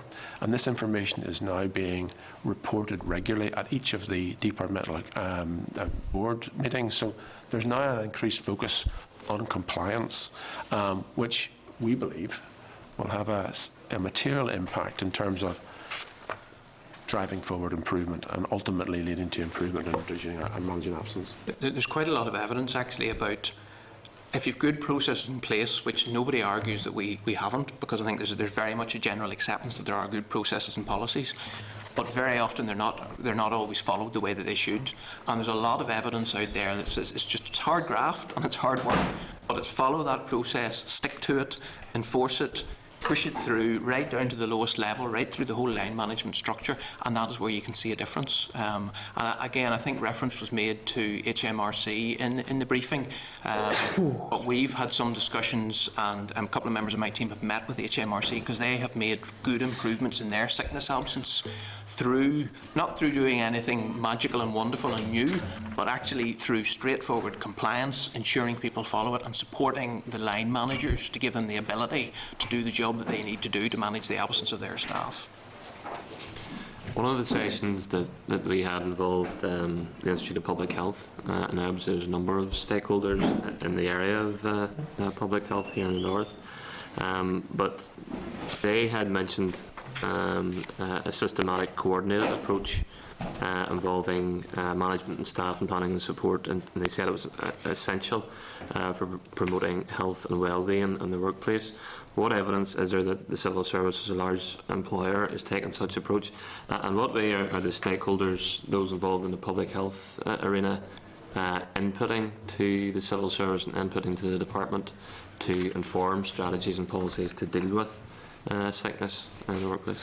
Well, certainly, I mean, we do have links to other bodies, and for example, the Wellbeing Survey that we've talked about, the Health and Safety Executive are a part of that. So they would be advising and giving us advice in terms of how that survey should be conducted, and will also be involved in helping to develop the action plans emerging from it as well. So there are links there with bodies such as that to give us advice. I mentioned we obviously had been in contact with HMRC because it was a good practice. There was good practice examples where we are liaising with them. But there's quite a lot of information out there that you can draw on to give you advice, and it's certainly around policies and processes. But I actually think, further to my point before, I actually think rather than considering a whole raft of changes, it's actually let's do what we've decided to do and do it well and do it properly. And we're absolutely convinced that will make a major difference. And hence, as Colin said, why those compliance measures are in the new people plan. Permanent secretaries will have to report on them, and there will be a real push that nobody can shy away from this. They have to follow the process. Yeah, Mark's absolutely right. The recovery strategy, as we've branded it, it is primarily focused on ensuring better compliance. That is it. I mean, although that is not to say that there are not proposals in there that will look at the terms and conditions that apply to our employees, but also those preventative and measures as well. There's a balance there. It's not one thing. It's very difficult to always look at the cause and effect and say that's the reason. A suite of measures will have an impact here. But while we take some assurance from departments that they are applying their systems and controls satisfactorily, I think in these matters we're actually looking for higher levels of assurance. I mean, we are looking for robust levels of assurance, because essentially policies are there to be implemented. They're not there to be partially implemented. So that is a big focus of our attention. That is not to say, Chair, that we're ignoring issues with regard to health and well-being. Far from it. But it's only one part of the suite of measures that we have going forward. And I think Professor Adley was here not that long ago, I think, in terms of the WELL programme and a lot of the support that's provided through that. And that's a much wider, proactive, not waiting for something to happen, but there are a whole suite of measures like that. He talked about, I believe, the Resilience Roadshows. We have a very active welfare service who will have done 4,000 visits every year, and the past year would be out in terms of supporting staff. And then we have Care Call, which is an ability for people to service to contact confidentially if there's any issues they want to talk through. So there's quite a lot of support measures like that we would provide, and it's very hard to define to what extent each one of those helps. You can't quantify it like that, but it's providing a whole suite of things that in the round do help you to deal with issues before they happen. I think we also mentioned in the briefing about the pregnancy support programme, which DSD currently run, which again, that's an area that the Audit Office had identified in terms of female absence versus male absence. And although pregnancy is only a part of that, it's only one part of the issue, DSD have introduced a programme where they are providing additional measures to help support pregnant staff, not only before the birth but after the birth. And that again is something to encourage them and to put in place processes whereby they're able to come back to work more appropriately after birth. So there's a range of positive things there that are being implemented. But again, to Colin's point, we can't sit on our laurels because that pregnancy programme is only in DSD. So we need to look at where there's good practice in departments and consider how that might be applied widely across all departments. Mm-hmm. What further detail can you give us on the recovery strategy, and could the committee get a copy of that? Well, there's a number of elements that Colin had made reference to. Compliance was one of the main elements, and this is something that hasn't fully been concluded yet, it's worth saying. We have a number of elements that we're considering, and we need to think which are the ones that we need to focus on. Compliance is one of them. Adopting best practice that we've mentioned is another one, and making sure that we pick up on things that other departments are doing well. A third element that we haven't touched on yet is about employee engagement. And there's a lot of evidence around engaged employees being more likely to be in work and actually assisting you in terms of your attendance or absence issues. And that's a large piece of the people strategy, which you'll be aware of from seeing the people strategy. So there's a lot of emphasis being put on trying to increase the engagement of staff. But also within that, there are a number of areas that we're focusing on that the Audit Office came up on, looking at female absence, why that might be greater, looking at those over 55 and why that absence might be greater, and trying to tackle and come up with strategies in that area. And then finally, a couple of extra things around employer-funded interventions. So physiotherapy is an option that you can consider actually supporting, a bit like the Pregnancy Support Service, where you can actually provide physiotherapy to staff in order to aid them to come back to work earlier. And then there could potentially be another couple of areas to look at, more of the, I mean, we talked about, those are all carrot type things, carrot and stick, to use that analogy. There are other things around terms and conditions we might want to consider about occupational sick pay, and also the trigger mechanisms. And by that I mean there are mechanisms that trigger actions within the civil service. So at the minute, for example, if someone has 4 absences in a 12-month rolling period, that triggers an action, or 10 working days off, that triggers an action. So again, we can review those trigger mechanisms and see are they appropriate. So there's a suite of things there that are being considered. Chair, I mean, I'm happy to write to you just to give you a flavour of the things. Ultimately, the strategy goes to my minister, who will inevitably, because this is a programme for government target, the management sector will seek and will put a paper to the executive as well. But I'm happy to write to you to give you a flavour for the issues that will be in that, if you're happy with that. Okay, Leslie? Just one, gentlemen. We have a lot of information now, a lot of statistics. But particularly taken with the mental health stress-related illness, roughly a third. Now, there is reference here to various actions taken to identify and hopefully help.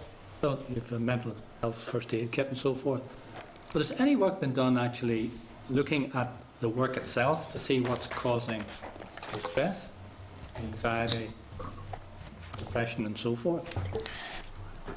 I'll maybe answer that initially, Colin. I mean, there's a nature, it depends. Most of the stress is non-work related. You have work-related stress and you have non-work-related stress. How do you know that? Well, you're very much relying on the individual or on a medical assessment of that. Absolutely. I mean, none of us can make a judgment outside of that. But we have processes in place where certainly if it is work-related stress and that is identified, there's immediate referral of dealing with that issue. So immediately you would have your departmental HR and, if required, occupational health service if there's any work-related thing, so that that's tackled straight away, because you can't allow that to continue. A large amount of the stress is to do with whether it's family, domestic arrangements, financial arrangements, whatever that might be.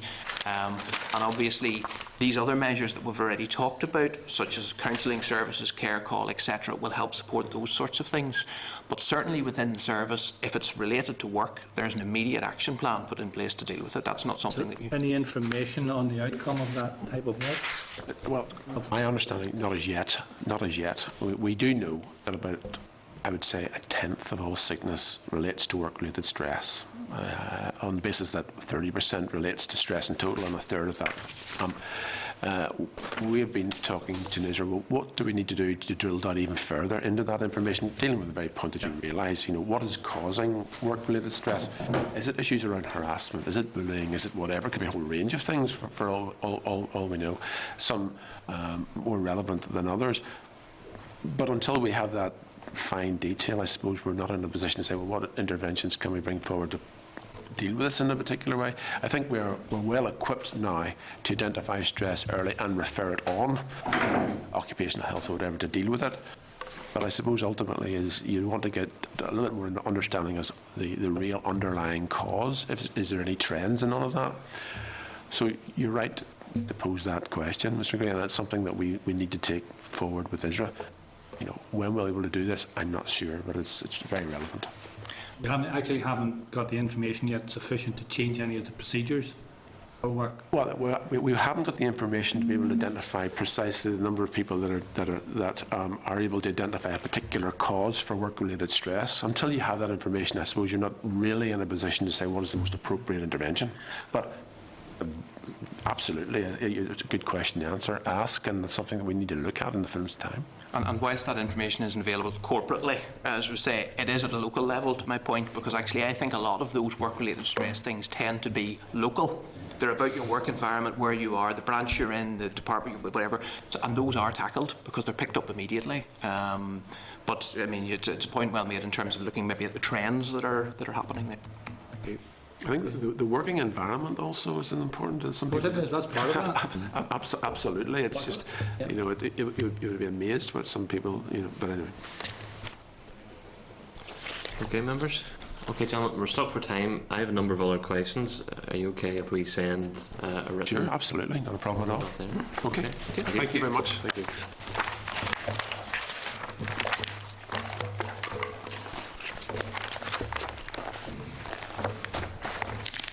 Okay, members, moving on to rate rebate replacement arrangements, consideration of proposed reductions.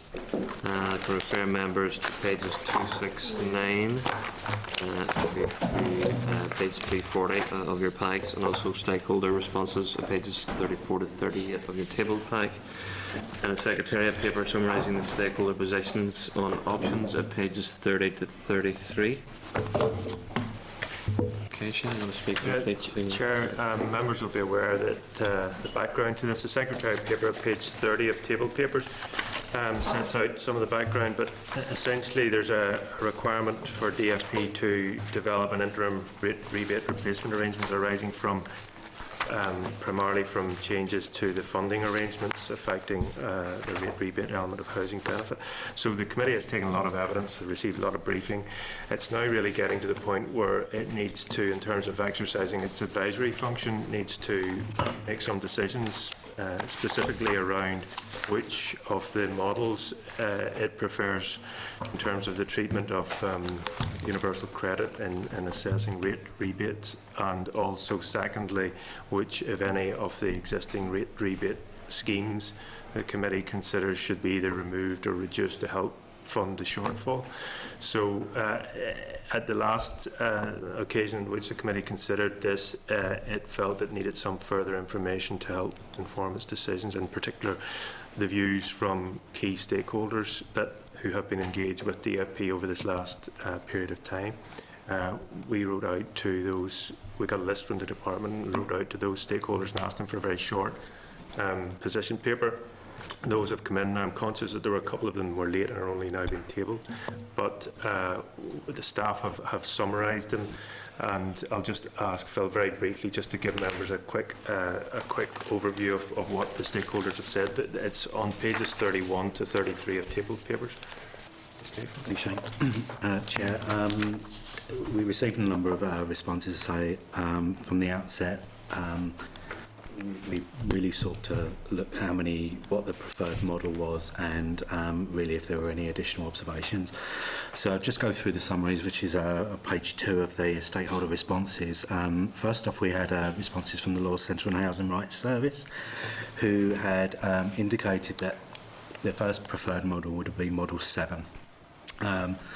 They felt that the high rate of passporting from Model 7 would achieve savings on administrative costs, and they would obviously they were going to be mindful of any savings with regards to other models of higher or lower passporting, which should be taken into the account in the overall costs of each model. They felt that even though there would be an increased cost, that could be offset by removing the maximum capital value allowance, a combination or all of the clergy residence concession, the loan pensioner allowance and the early payment schemes.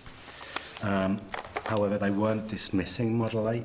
However, they were quite keen to see that, if Model 8 was being pursued, that the earnings disregard should be increased to 100% rather than 50%.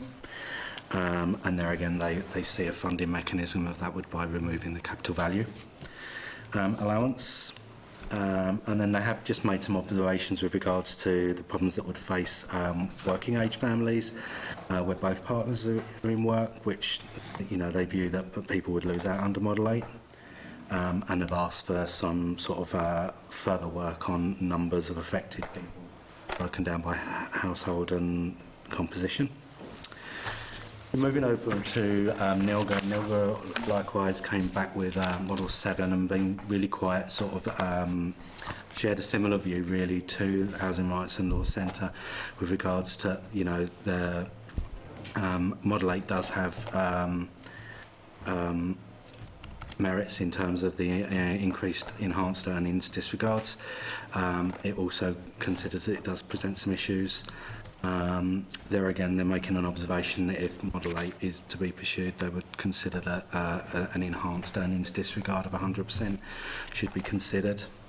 We also received correspondence from the Institute of Revenue Rating and Valuation, who their preferred model was Model 8. They, you know, observed that in their view it protects those least able to pay their rates and provides some incentive to work, which was something that was coming out from the discussions with the department.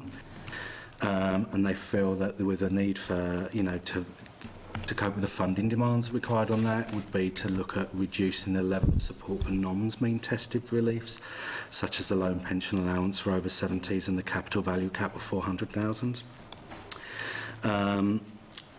Northern Ireland Fair Rates campaign had come back particularly in favour of Model 8 or 8A, which there again is really because of the increased work disregards.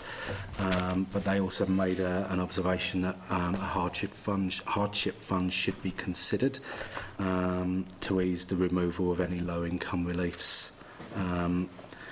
Moving on to Citizens Advice Bureau, again they favoured option 8. And whilst this would potentially cost more money, they suggested that all current special allowances and reliefs, with the exception of the disabled persons allowance, should be removed. But that should be caveated with, again, something that would protect low-income households, such as a hardships fund. And then finally, Advice NI, they really didn't indicate their position too much. They cited that there would be really feel that more information is required in regards to the actual outworkings, I suppose, of the models. They would really wanted to be interested, you know, to see some clarity with regards to transitional protection and where costs or savings of models factoring in administrative costs. You know, if it was more expensive, you know, if there was a higher passporting of people, that, you know, by its very virtue would reduce down the administrative function, so therefore should, you know, realise some costs. But also, as well, there again, they haven't dismissed down any of the models, and they're saying with Model 8 they would actually like to see perhaps the enhanced disregard figure there again, but would like to see further figure work, if you like, just to see how that would actually carry across. So, question. Thank you, Phil. Brian, Teresa, first of all, very welcome to the committee. How would you respond to one of those last points mentioned by Phil in terms of Advice NI, that in order to make a fully informed decision on the options, more information is needed in any transitional protection that will be available to those hardest hit? We're certainly open to transitional protection for any change in the scheme. But can I just say, by way of context, and something the committee clerk mentioned at the beginning, that this change is driven by the cut that has been applied throughout the UK. This particular issue is more to do with having a quick fix to the existing scheme so that it can work with universal credit, so that those claimants of working age who go on to universal credit aren't disadvantaged. So that's where we're coming from in terms of we're trying to look at what can we do to the existing scheme to protect more or less the same cohort of claimants, but do that in a universal credit world. This has kind of grown as an issue in terms of the responses that you've referred to are, you know, how could we afford a more generous scheme, you know, by cutting other things elsewhere? That is part of a wider picture that we're looking at. But in relation to this particular issue, the direction we have come from is how can we continue to protect the same, more or less, the same cohort of claimants in a universal credit world, and how can we best do that? And that has been the focus of our attention. I mean, our kind of principles behind the various models we have looked at is one of, you know, applying the same amount of support, protecting those least able to pay and having some work incentive. Now, the option 7 that we've referred to, I think it's quite telling that we got to option 7 through the good work, we did with the Citizens Advice Bureau. Citizens Advice Bureau response, actually, to the committee does acknowledge the points we have made about option 7, which are A, that it has a considerably more expensive price tag associated with it, but B, that it also produces a number of anomalies. So it's interesting that CAB led us in the direction of option 7. We looked at option 7, we did the analysis, we shared the analysis. CAB came back and said, well, we think maybe option 8 is better. Now, I accept that their approval, for want of a better word, of option 8 is a guarded one, but nevertheless, we went to 7 because of the work we did with CAB. CAB then looked at the analysis and then felt that where we had arrived at, the destination we arrived at, was probably the best balance that we could draw. So that's really where we are. I mean, you have referred to other responses in favour of option 7. Certainly, Les Allenby of the Law Centre, speaking on behalf of the housing rights, and perhaps there's an uncanny resemblance between the views given for that and the views given for NILGA. I'm not sure who NILGA got their specialist advice from, but it's likely to have been from that direction. So what I'm trying to say is that there are a number of important responses to the committee, I think, that do favour the approach we would want to take. We are not presenting this as an ideal policy. This is a quick fix to the existing scheme to ensure that people who of working age who go on to universal credit aren't disadvantaged. And that's merely what we're trying to do.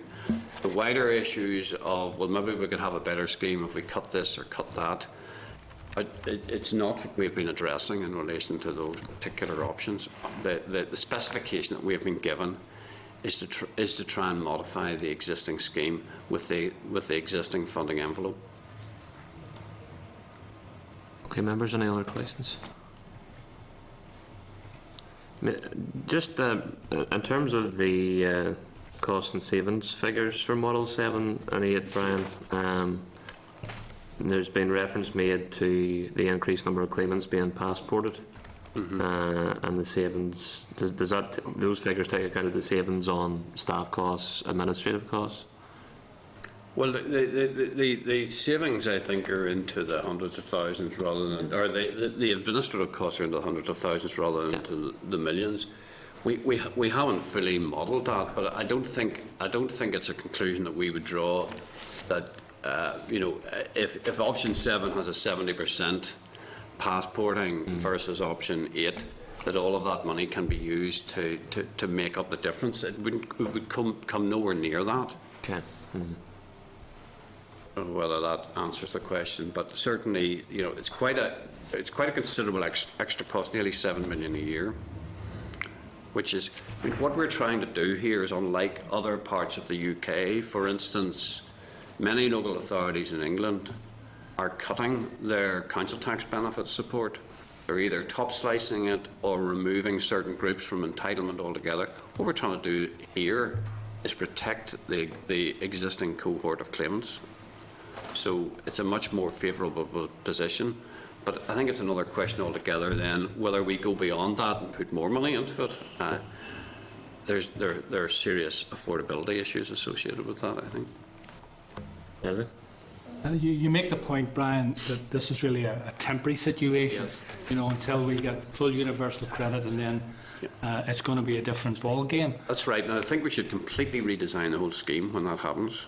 When do you start to do that? That's my question. Well, we've started work on that already, and we've already provided some options to the Analytical Services Unit within DSD, who are modelling that, and we expect to get results of that within the next few days. I mean, as I mentioned in the last session, I'm more than happy to talk about the longer term solutions with this committee when we've got some hard evidence to present to you. At the moment, there's just some analytical modelling being carried out, but within days we will get the first cut of that. Well, is it possible then that we could be looking at the full scheme rather than option 8? ourselves. It could be. You could move. I mean, that is one That would be possibility, ideal, and there's a lot of sense in that. You know, but I think we have to prepare ourselves for having to have an interim scheme before a fully redesigned scheme can be agreed upon, which will take some time. And for the final solution, we would want to be getting passporting in the 90%. And the high 90% if possible. We would like to be able to draw down the information used for universal credit to decide upon rate rebate, so that we don't have to waste money on government administering it, and we don't have to bother people with having to provide separate evidence or provide different evidence or fill in 2 sets of forms. We want people to be able to tick a box. Would you like help with your rates? Do you have a timeline for that? Well, universal credit, we're not quite sure. It always seems to slip. So we're thinking 2016 for the first universal credit introduction in Northern Ireland. And of course it presupposes the passage of the Welfare Reform Bill and everything else associated with that. Thanks. Thanks, Chair. Okay, members, are you content to decide on the options on this at this stage, or at another stage? I think there's enough here to... Could I suggest then, if members are not willing to decide on this yet, that we put it back until next week, but that respective parties perhaps contact the Secretariat with their view on this? Yeah, because we just... So we can make a quick decision next week, because it's dragged on for quite a substantial period of time up to now. Okay? Yep. Okay, thank you again, Brian. Chair. There's just one other thing. I noticed on the agenda for today you've referenced to correspondence about small business rate relief and the policy evaluation. Are there any questions the committee would have that maybe I can help in relation to that? The small business rate relief? 371 of the pack. Okay. It's just the Northern Ireland Centre for Economic Policy are pressing ahead with that policy evaluation, so if there's any questions you have about it, we'll try to answer them. When we're at a later stage in that evaluation, I'd like to come back to the committee and give you an update. I think that would be useful, yeah. When did that open? Just last week, was it, or over Easter? The 10th of April, we went out to consultation, and that consultation finishes on the 1st of July. Yeah, I think it would be useful to get... And aside from the general consultation, and we've put advertisements in the papers and we've tried to publicise that as well, the Northern Ireland Centre for Economic Policy are also going to engage with a kind of a list of business organisations to develop more detailed ideas with those organisations. So rather than just asking them to write in and say, what do you think of small business rate relief, I think they want to have a much more iterative approach, an interactive approach with them. And I know NICEP will be doing that within the coming weeks and months. I think it would be useful, members, if we put in for a session between now and the summer break in regard to that. Can I just ask for clarity? In terms of the DFP paper, it said about the need to decide on the proposed models for treatment of universal credit and the assessment of rate rebates, and then the second part, which, if any, of the existing rate relief scheme should be removed. Do you require both? Pardon me? Do you require the second? Well, it would be helpful if I got a committee view on both issues. Okay, no problem. Get a view on that for next week then. Okay, thanks again. Thank you very much. Okay, members, moving on to the LCM on changes in APD bands and the Finance Bill 2014. Refer members to papers 342 through to 351. Advise members this session is an opportunity for the committee to reflect on the contents of the LCM and the evidence gathered thus far. Members recall that the Westminster Government wishes to reform APT by abolishing bands C and D and bringing those rates down to band B rate. The Minister has previously indicated the consent of the Assembly is required for these new provisions, as proposals involve a transferred matter and change to the Assembly's legislative competence. I can remind members of the meeting on 9th of April. The committee was briefed by an official on the proposed LCM. and the official was questioned whether this would potentially restrict any future scope for the Executive to increase APD on some long-haul flights, including flights of private jets and those of certain distances. The official, while assuring the committee that this would not restrict setting the APD rate for private jets, did point out that there would be a slight limiting of the Assembly's power to setting the APD rate for long-haul flights, in terms that the Assembly would now only have the power to set one long-haul rate. However, this would not present an issue in practical terms, as the long-haul rate is set at 0 here. The LCM was laid in the Business Office, and the committee must produce a report in the motion within 15 working days of this date of the 10th of April. Therefore, a report must be agreed by the committee no later than Wednesday, 14th of May. If members have no concerns, could I seek agreement that a short report detailing the evidence gathered is prepared for initial consideration in next week's meeting? Agreed. Moving on to subordinate legislation. Pensions Increase Review Order NI. Referred to members this at pages 353 to 359. Advise this is not subject to any assembly procedure but is provided for noting. The whole of government accounts designation of bodies, Order NI 2014, is the next piece. This is subject to negative resolution procedure, as pages 361 to 369. The committee considered the initial proposal on the 9th of April, and they were content with policy implications at that stage. So if members are content, can I put the question that the committee has considered the SR 2014-110, the whole of government accounts designation of bodies, Order NI 2014, and has no objection to the rule. Agreed? Agreed. Moving on to correspondence. Chair, I'll just pick out 3 items of correspondence for decisions. First item is at page 411 of the pack. It's DFP clarification on the nature of the Scottish Prison Service drug testing contract. It relates to the issue raised by Randox Laboratories. So there's been various correspondence back and forward with the Department and the Department of Justice. So it's just to check if members are content for this latest correspondence to be copied to Randox and to the Justice Committee for information as per the previous approach. Agreed. Then at page 420 of the pack, there's a letter from a civil servant regarding administrative officer recruitment competitions. Just to check our members' content for this query from a member of the public to be referred to the FP for direct response. Agreed. And then finally, at table papers page 42, there's correspondence regarding an Ulster Bank employee regarding the future of Ulster Bank. It's very similar to previous correspondence that the committee has received on this issue, and it's really just to check if the committee has agreed that to copy the previous correspondence to the Ulster Bank and the Ulster Bank response to that to this individual for information. Agreed. That's all the correspondence requiring decisions, Chair. Okay. Member staff work programme pages 422 to 26. Members content the work programmes updated to reflect any agreements made today. Agreed. Any other business? No. Next meeting will be Wednesday 7th of May and 9:30. Is the Northern Ireland Assembly Committee Room 30. This is the Northern Ireland Assembly Committee Room 30.